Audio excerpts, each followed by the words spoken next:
Ay, malalim dyan. Ganda ng ilog.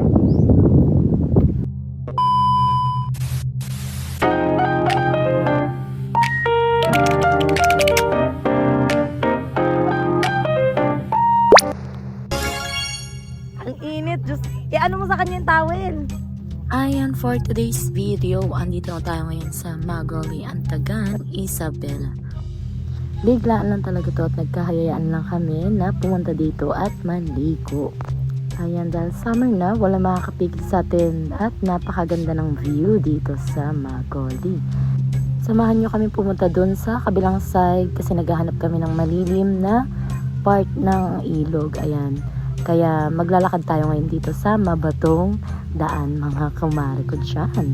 Ayan, syempre bubuhatin nila yung mga bata, mga kumare. Ako yung mag-video at maghawak ng mga gamit nila. Ayan, nagpabuhat na nga si Kiara dyan sa papa niya at tuloy-tuloy na kami sa paglalakad dito sa mabatong daan, mga kumare. Ayan, for the dead mas sa init, mga kumare, diretso lang tayo para makapunta dun sa may kabilang side. Malalim dyan. Tay! Malalim. At opo, kahit sinabihan na ng malalim dyan, dumaretso pa rin ang mga taong to. Ang titigas talaga ng mga ulo. Ayan, kaya sige, ilaban natin yan. For the go lang, mga kumare. As you can see, mga mare, ang lalim talaga ng part ng ilog na to. Kaya hindi na rin kami tumuloy na maligo dito sa part na to ng ilog at hindi rin siya ganun kalilim. Kaya babalik na naman ang mga person. Balik na nga lang kami doon sa una naming punestuhan sa may unahan na mabato at mababaw lang. Tira dito. Wait lang, wait lang. Suot mo na yung floaters niya.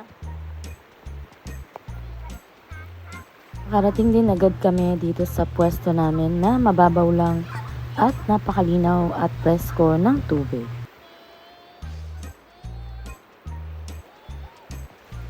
Ayan, siguradong safe at mag-enjoy na dito ang mga bata. Sinuot na nga ni Kiara ang kanyang life vest dyan. Ayan, para makapag-swimming na siya at syempre nag-picture na rin kami.